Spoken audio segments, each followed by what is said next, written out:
Hi everyone, it's Lauren from Headstrong Women and I'm here today having coffee with Belinda Downes and I'm so excited about what we're going to be talking about. Hey Belinda, thank you so much for coming. Thanks for having me, Lauren. Look, I've got so many really big questions to ask you, and there's a whole lot of women I know that are really jealous that I'm actually getting to talk with you. Wow. Okay. There's a lot of women in Newcastle who are really interested in what you do. Okay.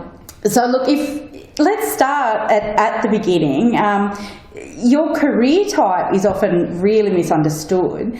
So tell me a bit about being a linguist and why you became one. Okay, so just to start off with, a linguist is somebody who studies language. We don't learn languages. Right, because I think that's a real misunderstanding that people often have. Very much so. So if you think of it like a mechanic, we're not the people buying the cars and driving the cars. We're the people who are under the hood looking at how the car works. Yeah. Okay, great. And so by language, are you talking verbal language or all sorts of language? Okay, that's a really interesting question. So usually when linguists talk about language, they'll talk about speech and signing. Right, okay. So they're pretty equivalent. Yeah, yep. The written language is seen as a representation of the spoken language. Okay, that's a really interesting way of putting it too. They're different. Yeah. They are very different. In fact, in some languages, they're two different languages. So the way you speak and the way you write are two very different. Yeah. You use different words. Yeah. So, wow. So linguists study spoken language scientifically. Yeah. That's the best way to put it. Fantastic. So what got you into it? What's your why? Okay, my why is actually very interesting. In the dark days before the internet. There was a time? There was a time when I was young and frivolous. So before the internet, to sign into university courses, you needed to actually physically go to the university, and as lots of people our age remember. Yeah. So I went and I had the idea of signing up to a couple of arts courses. Yeah. I won't tell you what they were, but they clashed timetable wise. Oh, okay. Yeah. And I'm like. So, for some bizarre reason that turned out really well later on, I actually dropped both of them. Yeah, and went for two others. So I went to the linguistics desk, which I'd never heard of. Yeah, and I said, what do you do? And then they told me this story, and I fell in love. And like, where have you been all my life? So it was just one of those kind of things that was meant to sort of happen. Yeah, and so I just went, wow, this exists. This is awesome. Yeah, and so I ended up. I originally went to uni to do radio drama. I have an interest in radio drama. Wow, to be like a radio actor, or no, to produce radio dramas. Wow. So okay, that's really cool. And so my first year I did drama, and then I didn't like it as much as I thought I would. Yeah. But this linguistics, oh my gosh. Oh wow. I ended up doing a double major. Wow. And a master's. Yeah. And half a PhD. But we'll talk about that later. Yeah. And so something that you kind of fell into by coincidence almost really turned out to be something that you're really passionate about. Yeah, absolutely. In fact, I've got a watch that I don't define myself as a linguist. Yeah.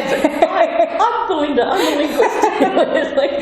There's a little bit more to my life than that. Yeah, and I think that's a really common trap as well, I suppose, for all of us, that we do tend to define ourselves by what we do for work. And, for most of us, I think if we're passionate about what we do, then it does seep out into other areas of our lives. But it's important that we don't fully define ourselves by it.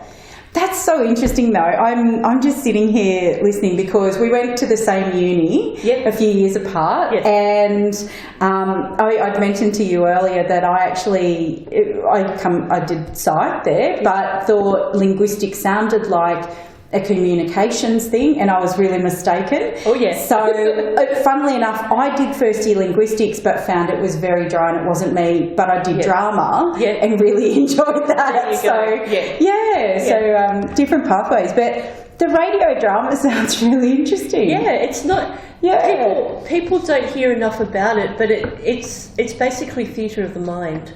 So if you take the picture away, you have to use your imagination more, and so you can be more creative, I think. Yeah. I won't go on.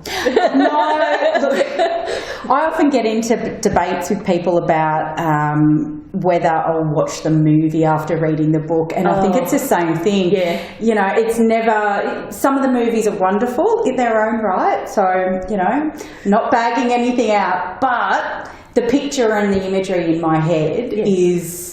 You know, it's really beaten, I think. So, yeah, same sort of thing. Okay. So, I watched you recently on You Can't Ask That on ABC, a program that I really love. So, tell me about that experience and what were your aims for doing the show? Okay, so I have to backtrack about 30 years. Yeah. Very quickly, then I'll speed up. Again, before the internet? Oh, way before the internet. So let me tell you a very short story. Mm-hmm. So my parents and my sister were out one night overnight, and I was in the home by myself. I was 17, and I spent the late night in the bathroom trying on makeup. Yeah. For about an hour, like different colours and things like that. I am no good with makeup. In fact, I don't wear makeup now for possibly that reason. But I'd spent an hour looking at myself in the mirror. I washed it all off, and then I went to watch the late night movie. Yeah. In this late night movie that I can't remember the title of, and it's irrelevant anyway, I'm sitting there and I'm thinking there's something really different about these people that they've cast. It's just, how did they cast? And I'm like, how did they cast these people? They've all got flat lips, the flat top lips. Now, you need to know, this is a podcast and you can't see what I look like, but I have a lump on my lip as part of the scars. And so I'm sitting there thinking, these people with flat lips, where did they find them all? Yeah. And then it took me literally half an hour to work out that I was the different one, and I'd been staring at myself in the mirror for an hour, and it had become normalised. Yeah. And so these people were missing lumps on their lips. Yeah. And I'm like, whoa. And then I'm thinking to myself, where am I on TV? Yeah. Okay. Yeah. So I thought, I'm 17 and I'm thinking, where am I? Where are people with facial differences on TV? And I thought, well, maybe I can do it. Yeah. And 30 years later, here you are. Via a couple of news stories and I remember one news story that I was actually in the last quarter of a second of the story. I was one of the organisers for a function. Yeah. They did a story on the function. Yeah. I was one of the organisers. I wasn't interviewed, I was actually in the last frame of the story. Wow. And I'm like, yeah, that's not on. And I looked at it like, oh my God, I'm there and I'm gone. Yeah. So this is really important for representation. Yeah, absolutely. For people to see themselves. And I'm so pleased that there's now dolls that are like, kids, for boys and girls. Yeah. And so being on You Can't Ask That, I thought to myself, if I don't do this, I will regret it for the rest of my life. Yeah. And then I thought, hang on, I've got a voice, and I don't mean my physical voice. I mean, I get heard. Yeah, you've got a presence. I've got a presence, but I am heard. People listen to me. And if I don't use that, that's such a waste. And that's why I've got the Facebook page. Yeah. And that's why I'm doing some media and Fantastic. I just think you've brought up so many points there that Sorry. Intense.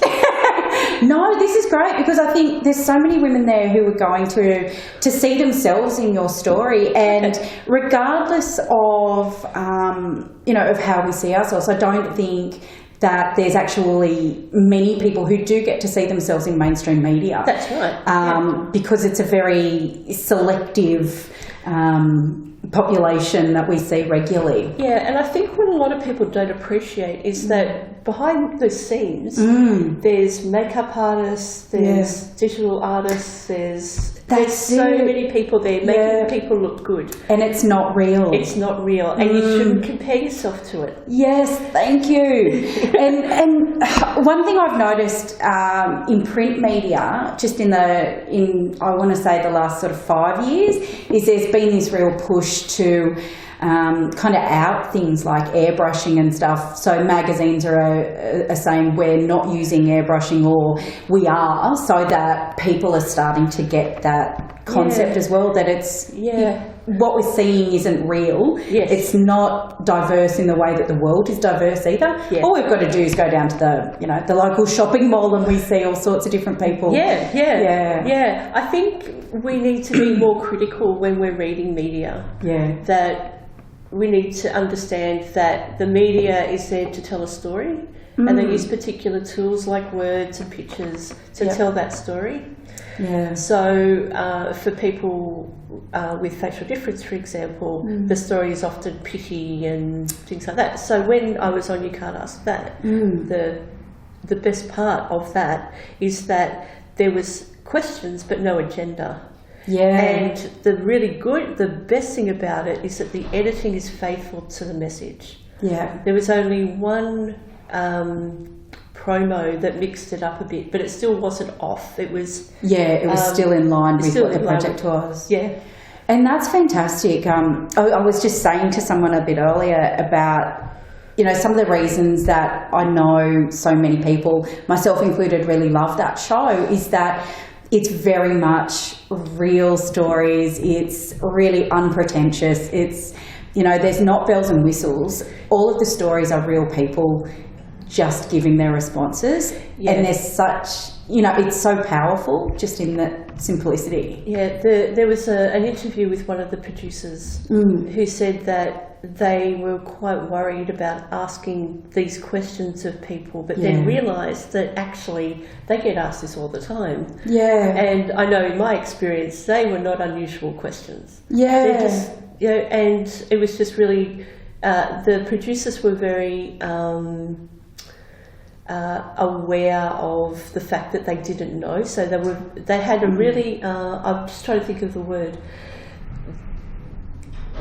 they were able to use their curiosity. They were very curious. Yeah. And they weren't lording it over us. They weren't telling us their own story. They were curious about ours. Yeah. And that made a huge difference. Oh, I think that's the real difference, isn't it, between the make-believe stories that are told and actually listening to somebody's personal story in their language. Yeah. And I know that in preparation for this podcast, I'd said to you, usually I give out 5 questions and then I'll just give you some on the day as a bit of a shock. and you'd said, look, either way's okay because, you get asked these questions every day of the week, which, at first my gut reaction was, wow, that's, people are really strange to be asking strangers questions, firstly. And the more I thought about it, I actually thought, no, I mean, that it happens to us every day. People, and I was starting to wonder whether that's out of, I don't know, whether people are just jerks or whether people are after information. I think what most of it comes down to, though, is that curiosity, people... where, human nature is that we want to know stories, we want to know about other people and stuff. Especially when people have been given a lot of misinformation. Yeah. So can I pop in a little acronym that I use here? Absolutely. Okay, so with facial difference, and I'll come back to that point in a moment, but just to sort of spell this out literally. Yeah. I use the acronym for HAVE. So people with facial difference are either in hospital, or they're aliens, or they're villains, or victims, or they're evil. And they're the stories that the media have told about people with facial difference. Yeah. So when I walk down the street with a facial difference, people have that in their heads. Yeah. And to counteract that, sometimes I need to be a bit of a jerk and just go, so? Yeah. Just walking down the street. Yeah. And that was like one of the stories that I told. This person is literally sitting next to me crying at me. I can tell from the way she looks that she has some issues. Yeah. Which is a judgment on my part.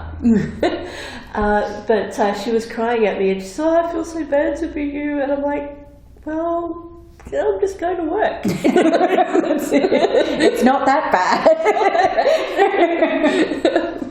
Yeah, so, when you're kind of fighting's the wrong word perhaps, but when you're up against this whole centuries of media stuff about freak shows and about, which have a positive side, by the way. Yeah. But just this whole wall of misinformation about facial difference is just rearranged skin. Yeah. I happen to like it. Yeah, of course. And the thing is, I mean, God, what a boring world if we all looked the same, you know? Yeah. That's often what I think about TV shows. You know? But yeah, so you're combating quite a lot of history there, like you say. Yeah. So what are some of the sillier questions, I suppose, that you've been asked? Yeah. That is a good question. I was once at a bonfire and I'd had cheek implants.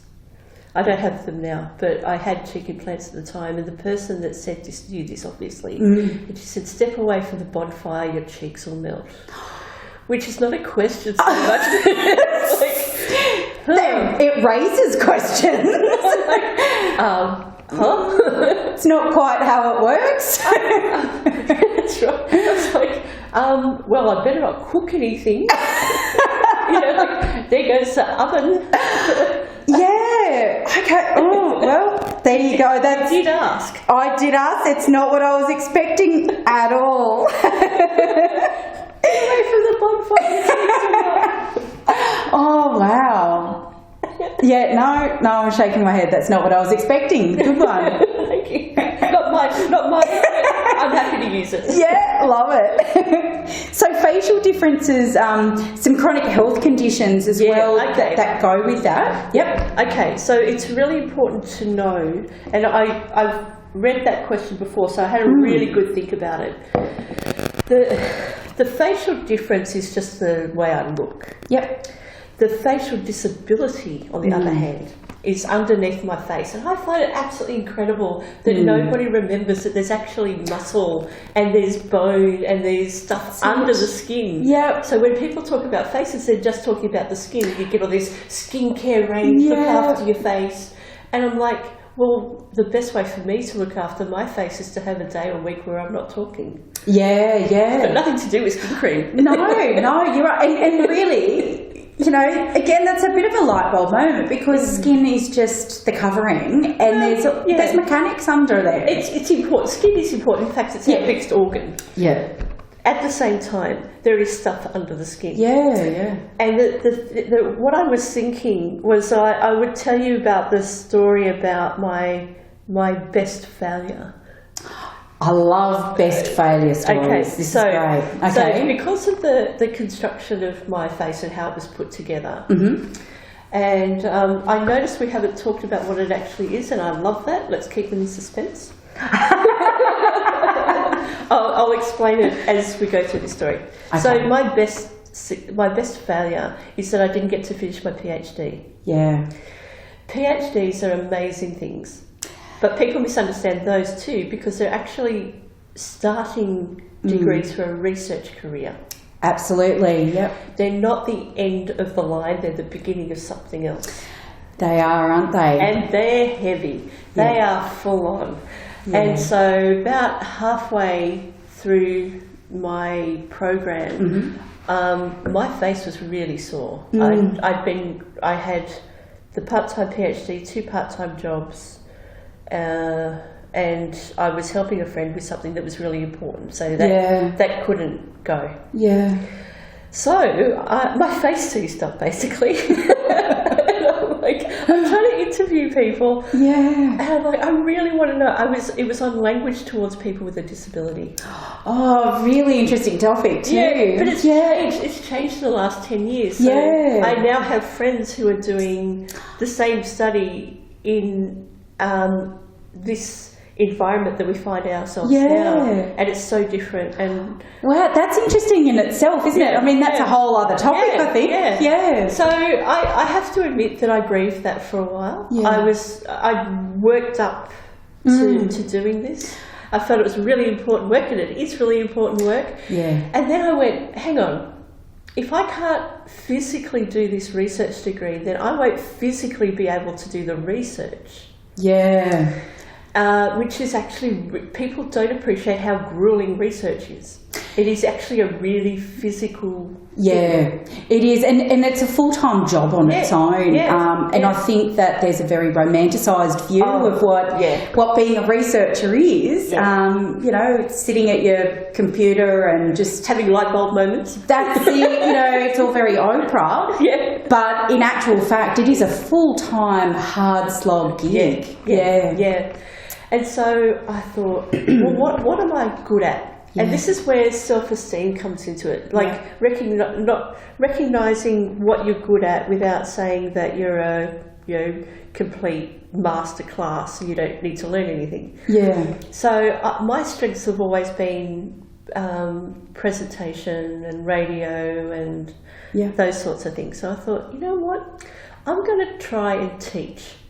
And it turns out I'm not too bad at teaching. Yeah. So I actually teach now. Yeah. And I have a tertiary teaching degree. Yeah. So whereas my colleagues, who I love to bits, I work with the best bunch of people. Oh, that's great. I think all but one of them have a PhD. Wow, okay. Yep. So they're really coming at it from that academic model where you've got the practical applications as well in the teaching. I don't think it's that black and white. Okay. I think I get what you're saying, but I also work under an academic umbrella, and their work is, they're all field linguists. I mean, if we're talking practical, we're talking, I mean, I carry around with me I don't have it today, but I carry with me a solar battery that they recommended, and it's awesome. You know, they use it in their field work to charge their equipment. Oh. And I'm like, the places that you learn things. I know. So you go into the office and there's recording equipment and so they're using professional recording equipment to record the data so that they can come back and analyse it, and all these beautiful stories of. Well, there's some odd stories in one of the languages I worked with, but not odd because they were wrong, but odd because their spatial part of the language is they have a different spatial organisation. So people can just appear in other places, whereas we travel. And so their language has people appearing in places. And I'm like, wow, where are these people from? It's a bit sci-fi, really. So Joe appeared on this island, and then he appeared on this island, whereas we'd say Joe travelled. So that's so interesting. Wow. So that was, but I'm not actually the field linguist that did the data. I'm actually one of the people who takes all that information from other people, and I hope in my teaching and when I do things like this podcast that I'm able to synthesize that information and deliver it. Say, okay, this is how it works. This is the bridge that we have to cross to understand what's actually happening rather than what people think is happening. So to get back to my failure. Yes, we digress. Failure is so misunderstood. It's so misunderstood. So when I decided that I was going to let this failure teach me something, and so I went down the track of teaching, and I find that really, really fulfilling, and I'm really itching. I've had the semester off and I'm really itching to go back. See how long the job lasts, because the course I'm teaching into might have an end point in a few years, and I accept that, and so hopefully I'll be able to say, okay, well actually I can fall back into my public career as this communicator. So we'll see how that happens.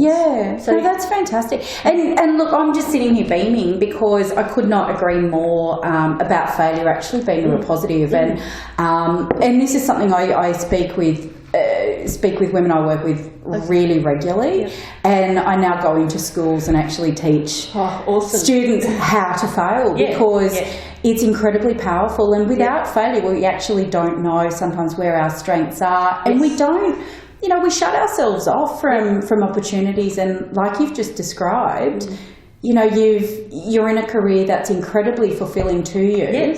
When on the surface, it might have been considered a failure not to finish a PhD. It's absolutely not. And also, I got into a PhD program.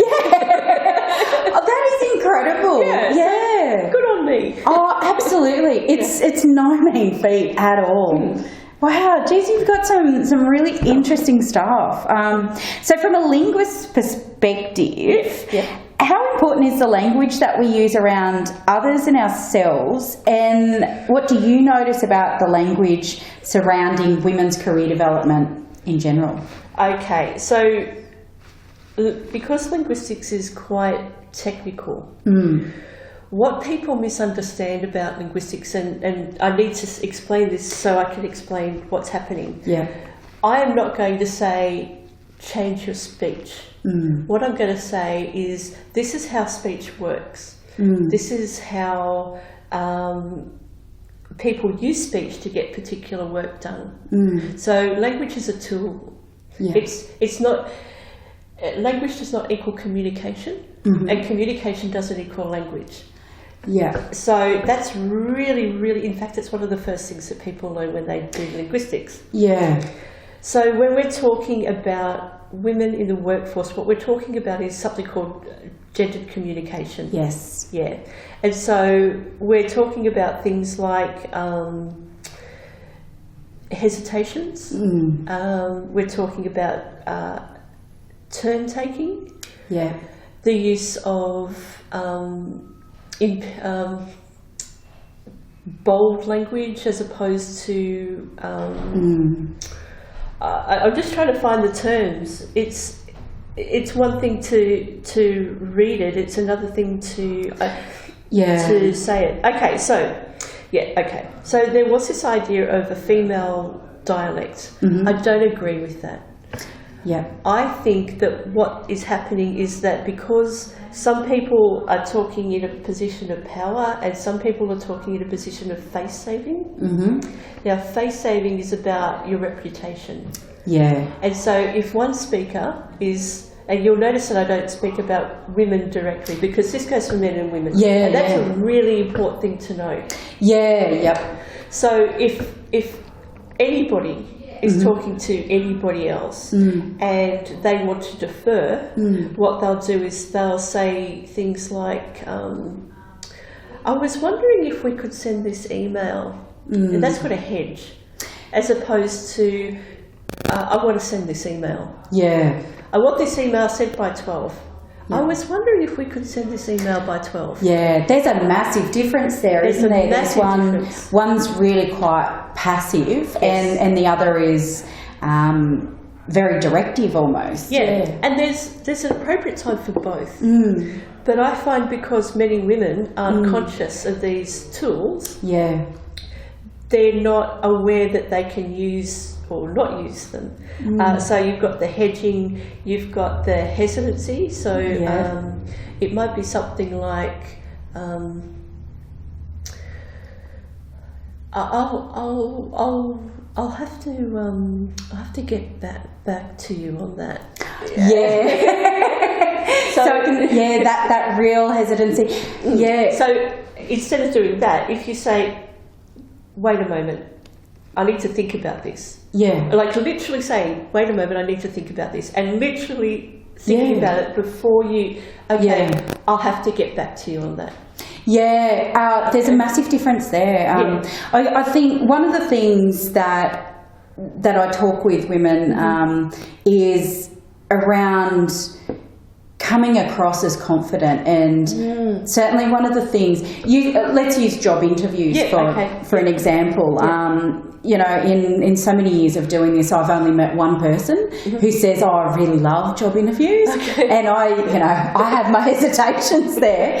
But, so this is a scenario that's high on nerves, low on general confidence, and an area where we do all tend to hesitate quite a bit rather than want to actually explain that, hang on, we're nervous. So one of the things that I often recommend is saying, look, just bear with me, I am really nervous at the moment. That's exactly what I was going to say. Good, I'm on.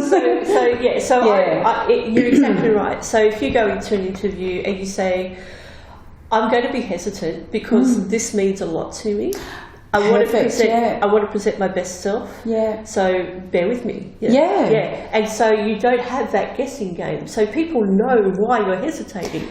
It's not because of a lack of self-confidence. It's because you really want this job. And you're just nervous. That's right. Because there's a lot invested. So making sure that those assumptions are spelled out is really important, especially in a high stakes area like that. And so in terms of ongoing career development and I suppose networking is another really good example where, yet again, not many people say, I really want to do that. But it's something that we do informally every single day when we're at work and we're talking with colleagues, when we're talking with customers, regardless of what job we're in. And it's another area, again, I think, where if we're recognising that we're using things like hedging, like the hesitancy, face saving, So scenario. You're in a work. Let me say about myself. Okay. So imagine I was in a workplace where I wasn't quite sure about what I was doing. It kind of happens in academia where people think that they're obviously not the best at their job, and it's actually an academic thing. So people will hesitate to their colleagues, they'll hedge, and so to their colleagues they seem quite weak. Can you do this? I don't know. Instead of being honest and saying, hi, such and such, look, I really want to do this project with you, but I have a couple of questions. Can I ask you these questions? Instead of saying, I'm not sure. If you're not sure, ask. And there are really good ways to ask too. Do you remember I was telling you earlier about the 3 messages? Yes. So this is a really good idea. So that when we talk, write or communicate, we send 3 messages. There's a message that we think we're sending, there's a medium of the message, how we're sending it, and there's a message as it's received. Now, if you go up to, say, if I have a colleague named Fred, for example, if I go up to Fred and Fred is in a pile of paperwork, and I go up to Fred and ask him a couple of questions, that's not going to communicate. It's not ideal. If I email Fred and say, I would like these questions answered by 6 p.m. so I can meet a deadline, that's probably going to be better. Yeah. Because then Fred can go, oh, okay. Yeah. So being aware that, so if you're at the metaphorical water, forgotten the word. Yeah, water cooler. That's it. Yeah. So I don't have one at work, so I know. So if you're literally around the water cooler, that's not the time to ask about that deadline. It's the time to say, oh, how's your wife? I heard she wasn't well. And so that sort of, we call it phatic communion. It's basically that small talk that people find really difficult. Yeah. Everybody finds it difficult, but it's so important. Yeah. It's the oil that greases a lot of relationships. Oh, well, it is. And it's the part, I think, too, where we find out commonalities between people, and that's a fundamental thing in relations building. Yeah, so as a woman, if you're being knocked back in the workplace, one of the things you can try is by using the medium, changing the medium of the message, using the same words, but using a different medium. So, for example, if you're trying to get something done so that you can do your part of the project, you go to them and say, look, can we go through this? When's the best time for you? Make an appointment with them. So there's being assertive and there's doing it properly. So I'm just also looking here. What I've done. So the podcast people know I've got an article here, and I'm just trawling through it because it's just a really, really great article. That part that we were talking about, high status people. So here it is. So the importance of speech style in work-related interactions has been investigated in several studies. That's a good thing. High-status persons were assumed to use a more direct and less polite style, and were also thought to more likely gain compliance by using this style. Lower-status individuals, were more concerned with face-saving and also perceived the style of their partner's talk as more direct and less polite. So we have things like softening, that's to do with the hedging and those sorts of things, and a non-directness. Kind of skirting around the issue. So it's a matter of self-confidence to say, I know my job, this is what I need to be direct in this situation. You don't always need to be direct, but maybe in this situation I need to be direct. And that comes across as powerful. Absolutely. And I think if we think about those people that we really admire and their communication styles, they're not waffly. We value what they say because they choose their words carefully, and they do it in a way that we have trust in what they're doing because it appears confident as well. That's right. And succinct. That's right. Succinctness. I have that just reminded me of a person that I came across a few years ago professionally who I don't work with. Okay, let me point this out. So it's no one. It's no one that I work with. They were asked to write a report around 2,000 words. The report ended up being about 10,000 words. Oh, wow. Okay. And they asked me to check this, and I said, no. No. That's a lot of padding. It's a lot of padding. But it was a lot of superfluous information. And I said, why did you do this? This is a waste of time. It's a waste of their time. It's not getting to the point. And basically she said, oh, look, I just wanted them to know that I knew stuff. I'm like, but that's not the point. And isn't it interesting that that's actually had the opposite effect? Because it's drawn into question this person's ability to understand what the task was in itself. And I said, but wouldn't it have been better to actually answer the question directly? Yeah. You know? Yeah. It took 2,000 words. Yeah. There's a reason why they asked for a 2,000 word report, because it takes about 2,000 words. Yeah, not 10. Not 10. Oh, God. So I just stopped reading. Yeah, absolutely. Look, I can think of just so many real life examples I've seen over the years of various women I've worked with waffling, almost going over and above in a sense that backfires. And apologising. I think apologising is a huge one. Yes, huge. There's two different types of apology. Yeah. There's an apology for a task, Mm-hmm. and there's an apology for self. Never, ever apologise for yourself. Yeah. If, say, for example, I was late for this. Look, sorry I was late.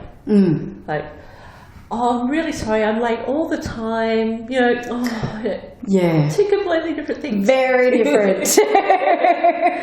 That's it. And one almost draws the listener into picking out lots of faults along the way as well, isn't it? Because if you're introducing this, sort of stuff. Yeah. The other one I'm really passionate about, and I'll pick people up on this, is saying it's just me.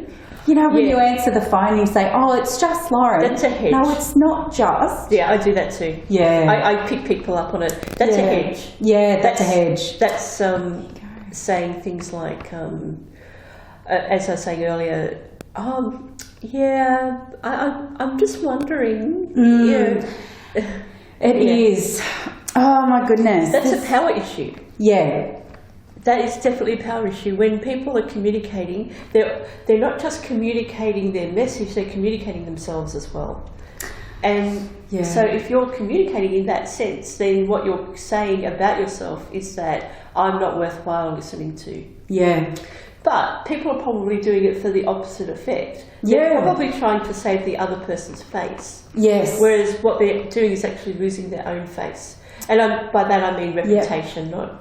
Yeah, not literal face. I have to point that out sometimes because not you, but and not your listeners, but I have had a couple of times where people have conflated me looking different and talking about face saving, and it's just really? Let's not go there. It's just so bizarre.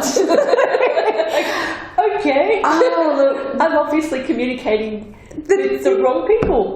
Yeah, I think so. I think that's definitely the problem. I think we all need to have a good lie down. Look, I'm just learning that the world's a very strange place. There's interesting things going on. Yeah. But this stuff is just so fascinating. I wish that I'd really known this about linguistics when I pulled out in first year, because this is fascinating, Belinda. Yeah, well, this is not stuff that they cover in first year. No, it definitely isn't. That's the problem. Like, first year can be a little bit dry. Yeah. And I suppose, to be fair, all subjects are like that. I mean, psych wasn't exactly fun in the first year either. Yeah. Has a lot to do with something else that's actually quite important for women's communication, and that's jargon. Using jargon properly. Yes. And the really funny thing is that jargon is actually a jargon. Is jargon. That's very meta. So what we're basically talking about are the terms that are used in a field that are understood by that field in a particular way. Yeah. So when I say aspect, you'll think something different than what I'll think about in linguistics. So aspect is a grammatical term in linguistics, and aspect in everyday English is a completely different thing. Yeah, absolutely. I could think about three different things that aspect could mean. Yeah. So it's relative to what our immediate kind of perspective and context is, I suppose. Yeah, it's actually necessary in fields. Like I know that, linguistics is, talking about meta stuff, linguistics is basically language being used to explore language and talk about language. Yeah. So if you want to get meta, so we have a lot of jargon. Yeah. And in fact, as I say, jargon is jargon in linguistics, so let's not go there. The thing is that because women tend to hedge. I needed to hedge there. You did. Nothing's in absolutes. So they tend. Yeah. More than men for face-saving reasons. Yeah. But the use of jargon is really important. If you've got a hold of the jargon terms in your field, and you can use them directly, you've got power. Yeah, because it's almost like having the key to that kind of, and that's, I suppose, where you can be really succinct as well. If you've got that key with the jargon in your field, you're automatically ahead of, the 10 behind you that don't. And I guess, again, from my perspective, all of this is learned behaviour. In the concept that men and women, we've both got the same kind of brains. We learn things very differently from very early ages. And the way that we therefore communicate is kind of passed on as learned behaviour. That's a social... that would come under sociolinguistics, which is basically what we're talking about. Meaning that once we recognise that if we want to make those changes, it's actually really, really doable. Absolutely. It's not something that, we can change the way that we communicate to become increasingly effective. Okay, so let me give you an example. So again, I'm going to seem like I'm going off somewhere else, but I'll come back. You're going to come back? Okay. I trust you. Thank you. There's a social investigator named Hugh McKay, who's quite famous in Australia. He's actually got a really good metaphor that we can use in linguistics and use in this context. It's called the injection myth.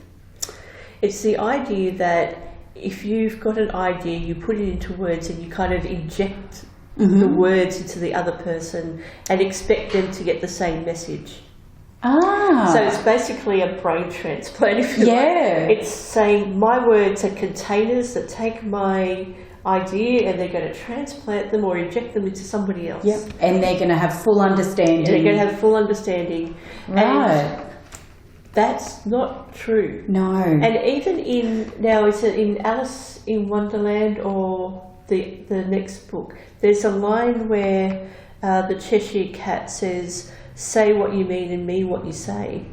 It's actually not true, and that's in the book. He's saying this is a myth, but because people think that language is a container to travel move the ideas across, you can't actually say what you mean and mean what you say. That's not true. It's about forming the idea in a way that makes them have the same idea that you had. You might have to change your message in order to accommodate how they'll think about it. And that comes back to that through message idea earlier. I was just going to say that. So I'm on the ball with this. Absolutely. Yeah, this is just mind-blowing stuff. I'm really enjoying this, Belinda. So if women have an idea that they need to communicate, and they understand that language is not communication, and that they can't just box up their idea into words and send it across, if they're mindful of how they're representing themselves, how they're representing their idea, then what will happen is that idea will get successfully transferred, not implanted, but transferred across to the other person. I like that. Ergo, the message being received is what you meant to... what was being sent. And so again, if you send the message via speech while somebody's busy, then that says that you just don't respect. You don't care that they're busy, or that you have no common sense because Fred's piled under some paperwork and he's not going to hear you. Absolutely. And outside of the career domain, I mean, thinking about this, it's so logical. Things like asking your mother for stuff while she's on the telephone. Yes. You see it with kids coming home from school, and this is often a really big communication barrier where kids will come home from school and they'll try and download to parents who are just coming home from work. Everybody's just trying to download to the next person and no one's listening because everyone's just trying to debrief about their day. Yeah. So in my home, when my partner comes in for dinner, he will download. Yeah. And I just let him download. Yeah. And then I say, unless it's like really, really urgent, like, oh, that's nice, dear, and by the way, the house is burning down. I shouldn't get that, but it's kind of like, no, so I let him download, and then he's right to listen to what I have to say. Yeah, whereas if you'd just launched into yours as well, you're both going to be talking at each other and nobody's downloading anything. That's right. Yeah. And there are sometimes when he comes in and what he says actually doesn't make sense because he's doing something really full on during the day. Yeah. And it's that he is communicating himself, not the message that's coming across to me isn't, I need you to remember this and act on it. Yeah. It's, do you love me? Listen to me. Yeah. Yeah. I'm not perfect, by the way. I don't want people to get the idea that I've got this down pat because I can screw it up sometimes. Oh, look, we're all just human, aren't we? But yeah, and coming back to what you were saying about the words and the meaning, not, if he's just trying to download, he's not giving it to you in language that you would necessarily, have meaning to. It's just him downloading. Yeah. And we all do that. Yeah. Oh, look, I can think of so many conversations just recently with girlfriends and with different people where there have been these kind of mismatched of the medium. Yeah. Where you get someone at a bad time, essentially, for whatever reason. Yeah. And so you get these stereotypical gendered. So I don't actually think they're true. These stereotypes are true. That's why I'm calling them stereotypes. Yeah. But you get this idea where the woman downloads and the man wants to fix it. Yeah. That's actually the reverse at my house. Yeah. He's downloading and I want to fix it, but I actually have to keep quiet and listen and not fix it because all he's doing is just downloading and sharing his day and what's of interest to him and defragging and just getting it out. And here I am just going, no, I can't fix this. It's not about fixing it. I'm doing the best thing for him right now. So just listening. For us, it's just the opposite. No, it's interesting. I'm just thinking what my style is. I just don't like to be hounded. I need a good 10 minutes. Yep. Just, I won't answer. I live alone, so I won't answer the phone. The cat knows not to come next to me just for 10 minutes. And then I'm good. But we all do. We've got our personal styles. Yeah. And look, I think, coming back to the stereotype stuff as well, that's really, when we're talking about learned behaviour, that's why it's not that there's an automatic response for women or men to respond in a particular way. Yeah. It's learned behaviour. Yeah.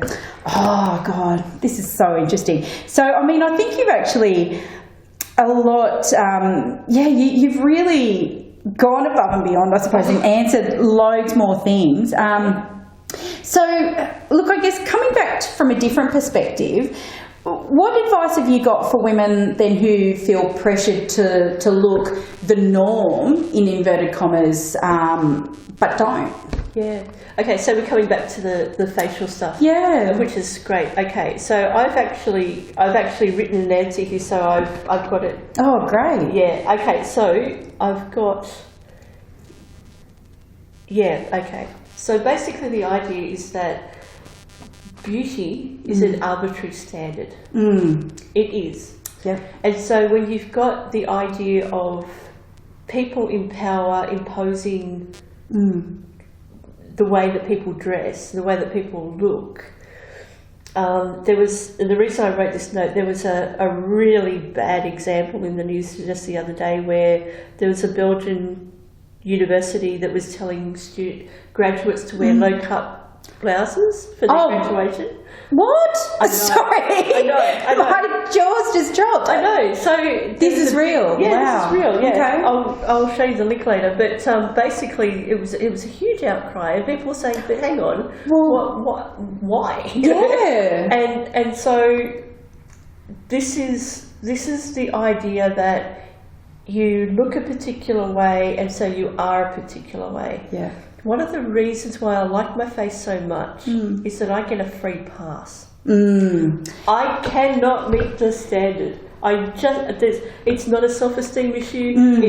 I literally cannot fill the scars in with spatula and put makeup on. Yeah. And I just, the first time you said this to me, I just thought this was a concept I had never ever considered. Yeah, so I'm not even regarded as being in that area. I kind of get a free pass. It saves me so much time. It saves me so much money. I have really good friendships because nobody in my inner circle of friends is that shallow. Yeah.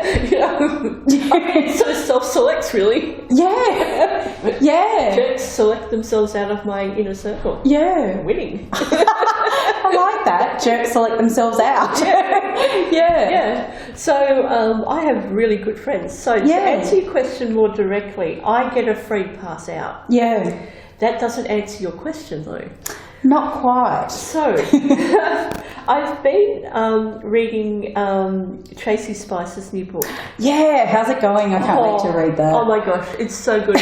And the reason I like it is one, she's got, so yes, it's an ad, don't mind. Yeah. So the things that I'm learning about is how much pressure the rest of womanhood goes through. I'm like, wow, that's just so wrong. Yeah.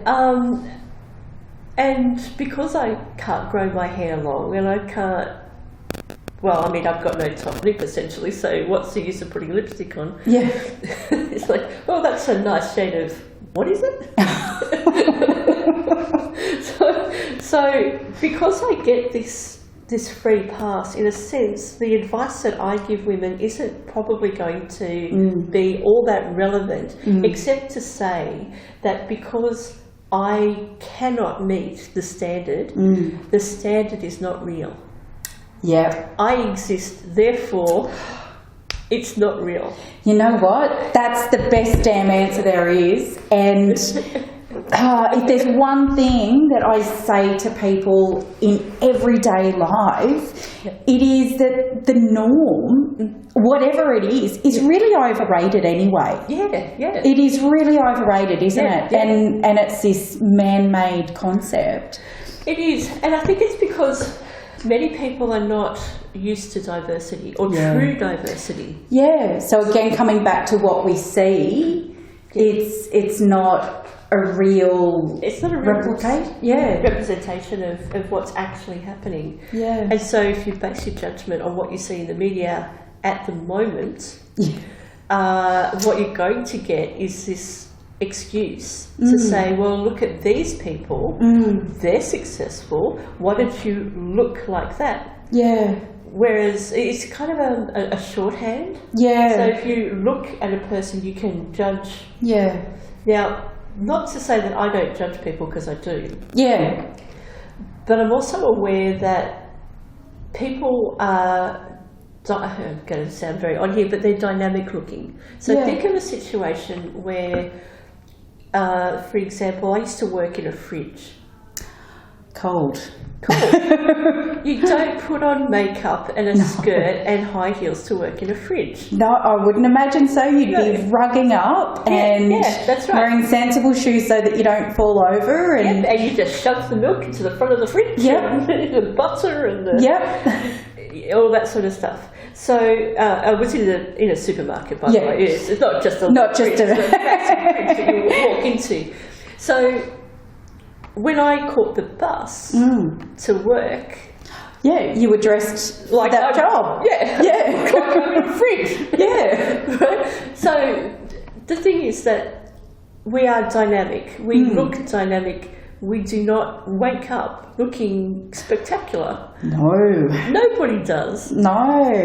And if you do, there's something really wrong with your sleep habits. You've got bigger problems than I love that. Yeah.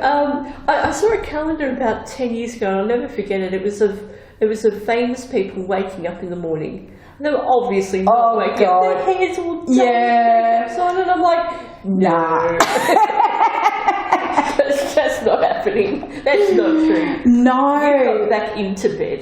Yeah, that's it. And you've touched things up a bit, and you've done your hair. And the crew's been there, and the lighting. That's it. Yeah, forget that. So if we remember that people look dynamic. They will not change. They will change through the day, but the issue here is the standard. And if you base your standard on a shorthand that says success looks like something, then you're going to go pear-shaped. Absolutely. Yeah. And I think it comes down to that definition of what success is for you. Yes. And actually getting honest about what that looks like for you today, because that's going to change as well as you go through your life, our sense of success and failure. Yes. And the other thing, I suppose, from an everyday perspective is one of the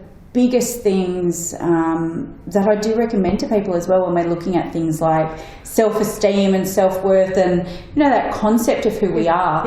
If all of that is based on one thing, regardless of what that is, whether it's something, a physical appearance or your level at work or what car you drive or any one thing, when that one thing goes pear-shaped, then you've got a really long way to fall because it's not spread out across other things, other areas. Yeah. So when I said earlier that I describe myself as a linguist, so that is a little bit dangerous. What I didn't say, and it's important here, is that I've always had healthy self-esteem. Yeah. I've always had it. Yeah. I consider it a gift. Oh, absolutely. And it's not tied up in the way I look. Yeah. And it's not tied up in what I do. It's a respect for myself. That's a really great way of putting it. I'm my own best friend. Yeah. That's not arrogant. No. I've done some really tough things in my life, like most people have, and I've come through and I've owned it. Yeah. So when we're talking about failure before, that was my best failure, but there have been lots of failures, and I've never ever said that I'm a failure. Yeah. It's very, very different. And I think when you can say to yourself, you're your own best friend and you treat yourself with respect, then when you go to communicate, then you come from a place of respect. You do, don't you? Yeah. It's that automatic setup. Yeah. I think you've put that together so well. You've worded that really well. Respect for yourself. And coming back, the representation is I think plays a really key part for some people in being able to build that respect and see themselves as everyday people. Yes. Right across everything as well. So, political correctness about appearance. Pros and cons. This is a really interesting one. The people that I have the most trouble with are the most politically correct. That's interesting. Okay. So they're the people who try to stick up for me. They're the people who try to defend me. Right. And I'm just like... You're a pretty good communicator. I think you can defend yourself. That's right. If I care. Well, that's another point too. So, interesting example. I was on a bus it was late afternoon, so there weren't many people on the bus. And there was a woman sitting on the opposite side to me, and she started asking me all these questions about the way I looked and all this sort of stuff. And I'm like, oh, okay, whatever. Yeah. And then a fellow hopped on the bus who had a lot of piercings. Right. He's fine, no problem at all. Yeah. And this woman got stuck into him. Absolutely. And then, so I have spatial awareness issues, so I'm going to describe this. But basically, we're up the back of the bus. She's sitting next to me, and this guy is down the front of the bus. Oh, and she's really getting stuck into him. Yeah. How dare you look like that? And she's looking at me while she's berating him. Oh. He's like, how dare he, I'm like, well, I'm not a part of this. That's your issue. Yeah. And I had to decide whether I was going to go down and sit next to this guy or whether I was going to just ignore it. Yeah. But that was not good. She was sticking up for me, quote unquote. Right. But it was just weird.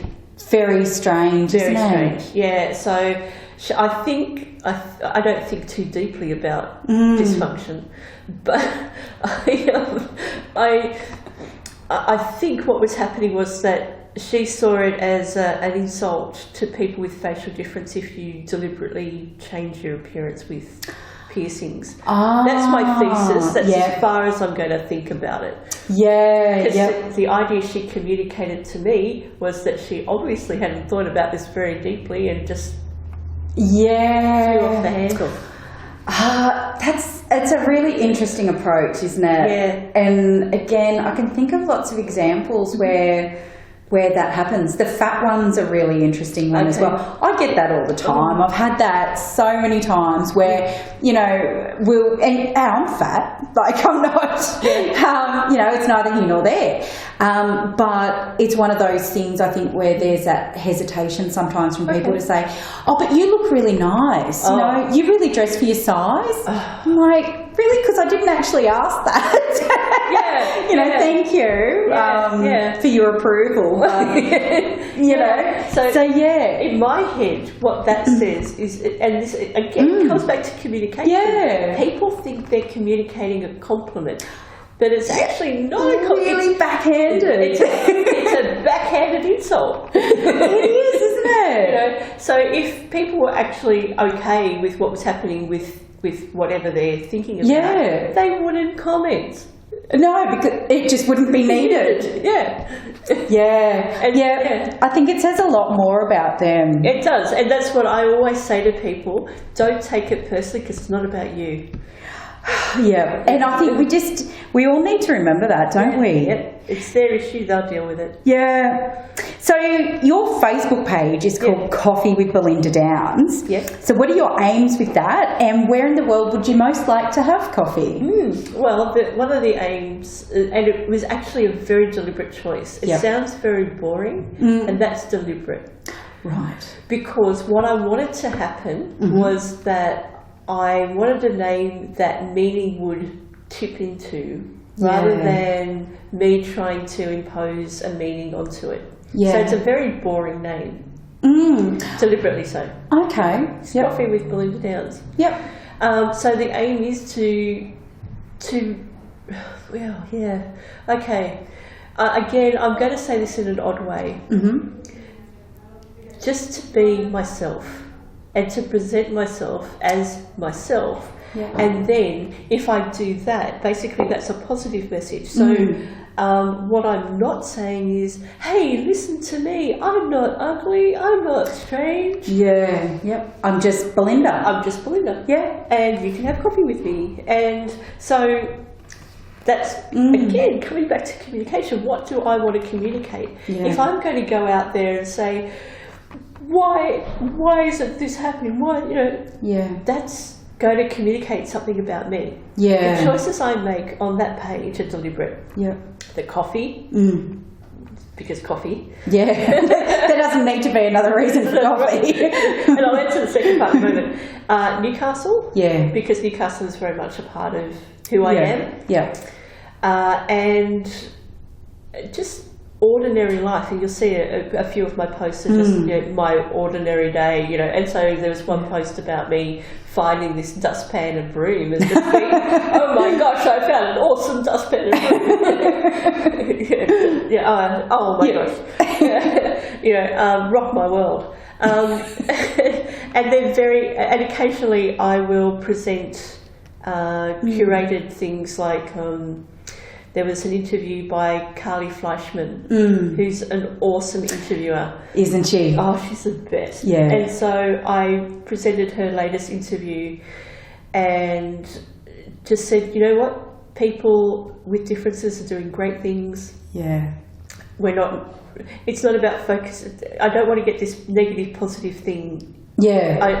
I just want to say this is how it actually is. Yeah. Your idea of pity and that is just not relevant. It's so irrelevant that I'm not even going to talk about it. Yeah, it doesn't even need addressing. It doesn't even need addressing.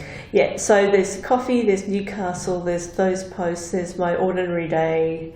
And yeah, it's basically about presenting my world as opposed to the pity party that some people think I live in, but I'm not even going to acknowledge it. Yeah. So where would I like to have? Yes. Where do I like to have coffee? If you can go anywhere in the world. Can I be really frank and say Newcastle? Oh, I think Newcastle is like, and I'm not just saying that. There's a reason why I stay, and there's a reason why I share Newcastle. And I'm going to get all weird here, like all kind of tangential, but Newcastle is a lot like me. Yep. And that from an external perspective, people think that Newcastle is a steel city, that it's dusty and dirty and grimy and just full of people that, hard yakka and, driving down the Hunter Street in their old Camaro, being a bogan and things like that. But we're not. No. We're very diverse. Where yes, there are people like that, and they enjoy that lifestyle and good on them. But there are a lot of coffee snobs too. There are an increasing number of coffee snobs in Newcastle, and thank goodness, because we get great coffee here. Oh, I have friends in the US and they're telling me about Starbucks, and I really hold on. I'm like, you're missing out. You are so missing out. Come to Australia for the coffee. Come to Newcastle for the coffee. Yeah, so Newcastle. And as I say, I love Newcastle because it has this appearance externally. I love it. Well, I don't love it. I actually hate it when people on the news say something happened north of Sydney. And I'm like, it's a real bugbear of mine. Because Newcastle is huge and diverse, and we're like the oldest city, aren't we, outside of Sydney? That's right. Everything's just north of Sydney. So that's why I present Newcastle, and that's why I would love to have a coffee in Newcastle. And hopefully a bit down the track, because one of my weaknesses is that I'm not a very good videographer. I can do radio quite well, but I can't take video, and I would love to do video interviews in coffee shops. That'd be fantastic. With people. And what my dream interview is to have me and somebody else with a facial difference not talking about facial difference. You mean just having a conversation in a coffee shop? I know. The horror. The shock. Oh my gosh. Wow, that can happen? I know. Oh my goodness. Well, call me when you've done that. I think that'd be great. And there's so many really nice coffee shops around Newcastle as well to film in. There's some really funky ones. If you can get a park. Well, man, that's our downfall. That's a bit political, sorry. That's it. Let's not raise that. It's been going so well. But yes, coffee in Newcastle. Awesome. And so, so one of my other questions was around, you describe yourself as really ordinary, just an ordinary woman. So, I mean, what is a day like for Belinda Downes? I'll answer that by quoting my friend who did a speech for one of his courses, and he said, Belinda is kind and very practical. She watches YouTube videos and she plays computer games.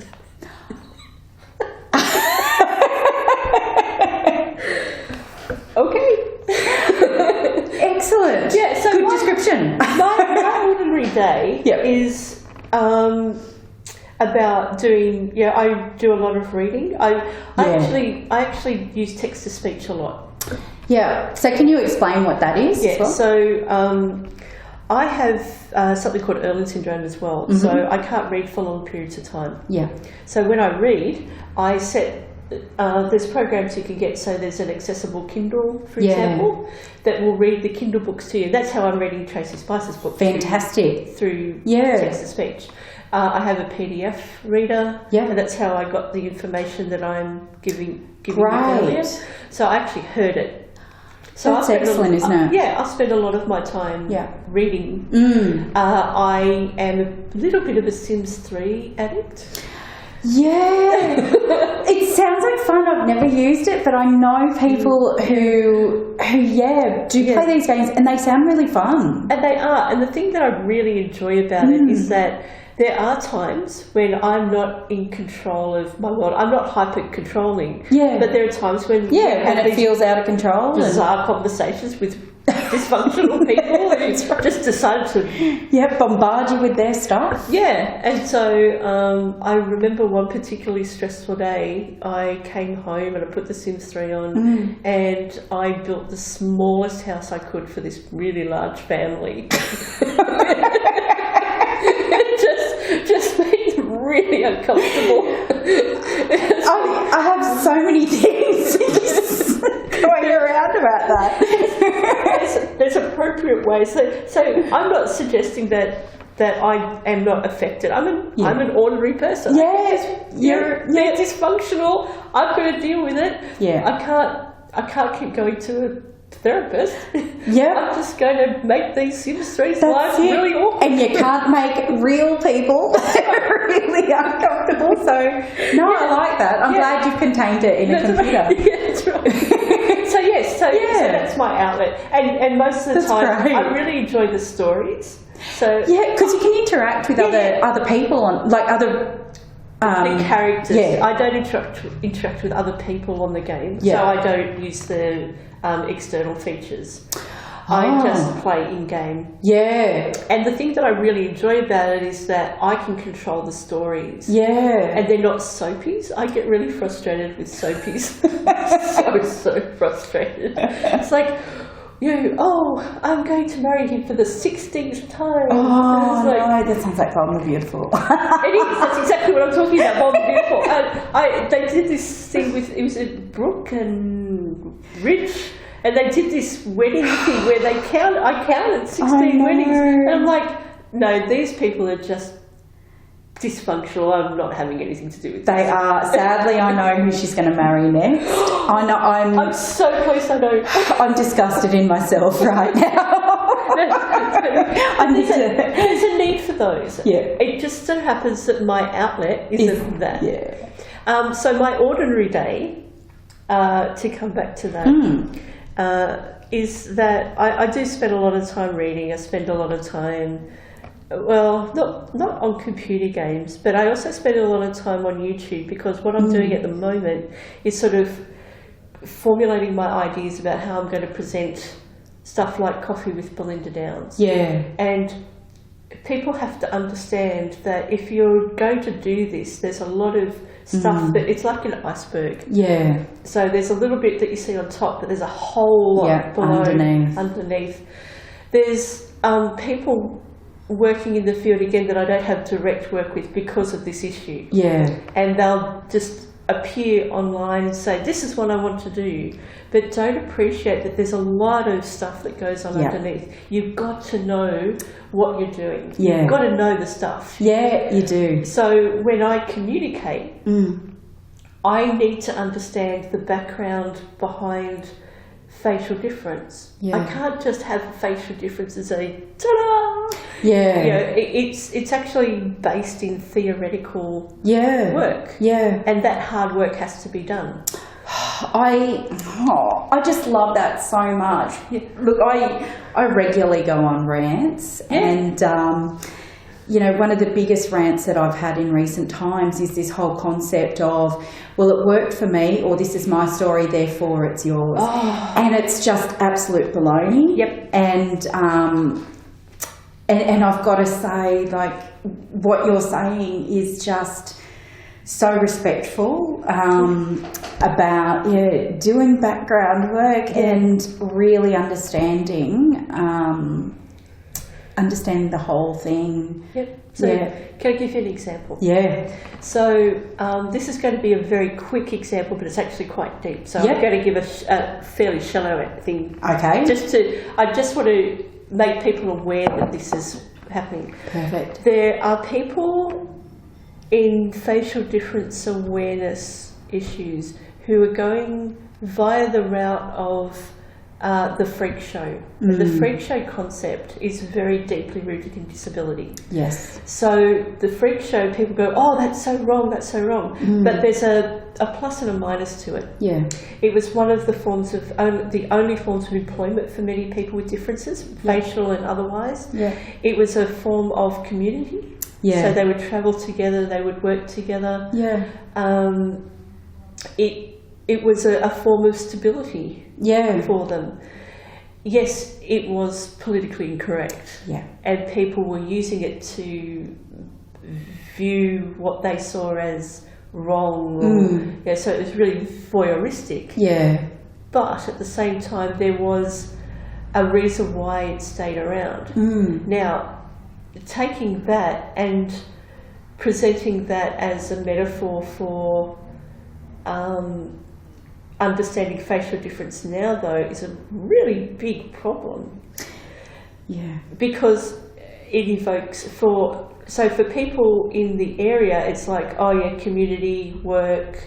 But for people outside, it's like, oh, those poor people being viewed. And so that message doesn't come across.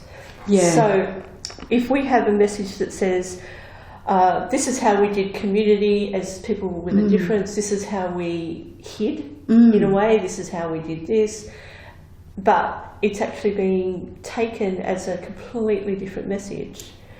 Yeah. You have to understand that dynamic. So that's actually informed a lot of my choices on coffee, which people think is this like really benign kind of Facebook page, but there's actually deliberate choices being made there. Yeah. I only talk about coffee, Newcastle, my ordinary day. So I'm not hiding anything. No.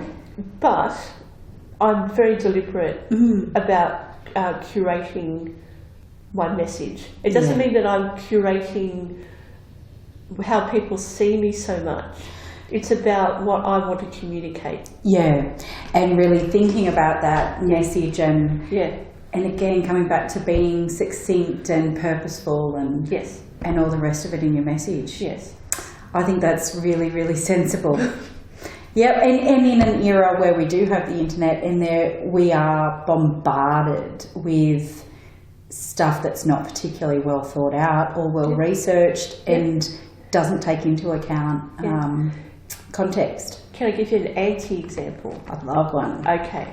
It's not a very happy example. Okay. But it's a good example. Yeah. About a month ago, there was an actor in the UK in I think it's a sitcom called Belinda Downes. Yes. Okay. Yeah. He has cleft lip, cleft palate, and he allowed, it was either him or somebody else to write a line into the script that went something like, he looks disgusting and he sings like a idiot, about his cleft. Yeah. And the Cleft Association in the UK, Changing Faces in the UK, there's so many people saying, how dare you? How dare you do that? Because that's going to be on the internet forever. Yeah. And for you, it might have just been oh yeah, I'm fine with that. Yeah. But there was no thought given at all. Yeah, to the bigger ramifications. That's right, yeah. And so people were saying, in the cleft community, were saying, now I have to go out and negate that. Oh, yeah. Yeah, and so that he might have thought that was a throwaway line. Yeah. And he's an actor with a cleft. You know? Yeah. So, and in his immediate context, it was. Yeah. But in the broader context of the world, it very much isn't. It had huge ramifications. Yeah. So, how not to do it? Yeah. Yeah. So, it's called due diligence. And in the workplace, you do due diligence. Yeah. You can't know everything. No. But you get to the point where you say, I have enough information to know that this is what I'm going to do. Yeah. I'm going to make an educated choice. That's right, a guesstimate. Yeah. That's fantastic. I can't wait to see your page grow. And I really like the ordinary stuff, and I'm really looking forward to seeing more stuff about Newcastle coffee. So that's I'm up for that. Well, look, thank you so much, Belinda. It has just been awesome talking with you, and I have learned so much about communication and linguistics and facial difference as well. So thank you. I'm a package deal. You are. What a great package, though. It's been fun. Thanks for having me. Thank you. See ya.